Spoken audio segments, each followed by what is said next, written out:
How can a simple-minded person survive in the new media era? Do you have more convenience when looking for content that you need now? Have you found it more time-consuming to have what you need compared to the past? Are you becoming more patient to have the moment that a feast of favorable content is presented to you? These are the questions that have bothered me recently when I bought a new phone and transferred all the various media apps and that embedded in my app store, plus numerous mini programs which is in the number one multifunctional app in China, which is called WeChat. So first, the grand shift of media platforms. It makes a simple-minded person like me feel more like migrating from a well-organized village to a random location in the Pacific Ocean.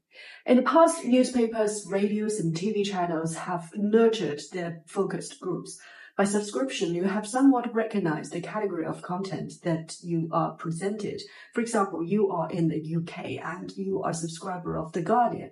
Then your profile would be more or less like care for the domestic and international issues, aware of the social trend, and conscious of education and self-fulfillment. And if you are a subscriber of The Sun, your profile would be more like enjoying the freedom and the lovable time of life. Of course, you can have both the subscriptions if your spectrum of information need is much wider. The editors of each media worked like a manager for customers with the similar tastes, or a cook not only for a single dish, but continuous meals for certain styles. As a simple-minded person, all you need to do is to have a general choice and just ignore the certain parts that didn't meet your needs.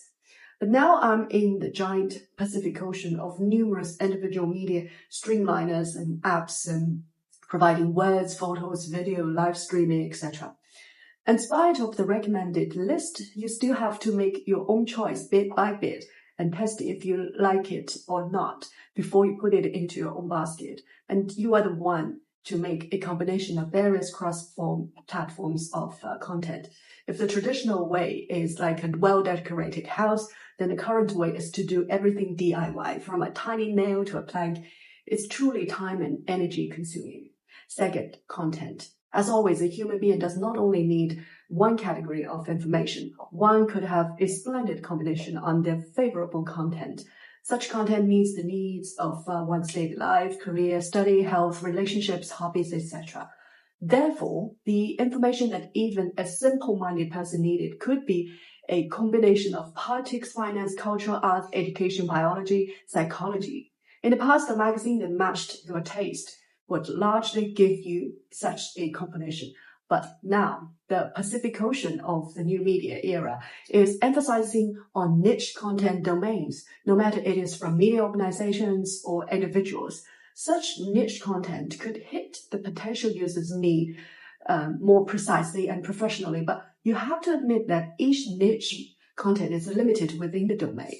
Then what's the consequence? A simple-minded person would feel lucky to have a matched niche domain, but it may take much more time and energy to gather all the niche domains that he or she likes. Moreover, not everyone needs very niche domains. And third, combination or programming. The age of AI is speeding up the growth of information cocooned by algorithm. It keeps recommending the same or similar content relentlessly once you've left your trail of browsing the content. It will also recommend you the content from the groups of users that you thought is similar to you. It is really bothering and sometimes even annoying for a simple-minded person like me.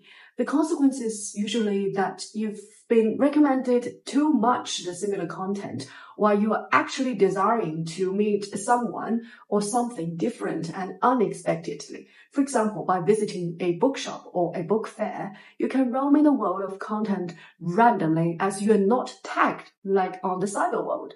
And that gives you the freedom to meet the content that you are interested or you are still unaware that you are actually interested. It will be a wonderful experience to find someone with surprise and explore more possibilities that you've never thought before. So to make this happen, you have to be your own content programmer and cannot fully depend on the use of AI algorithm.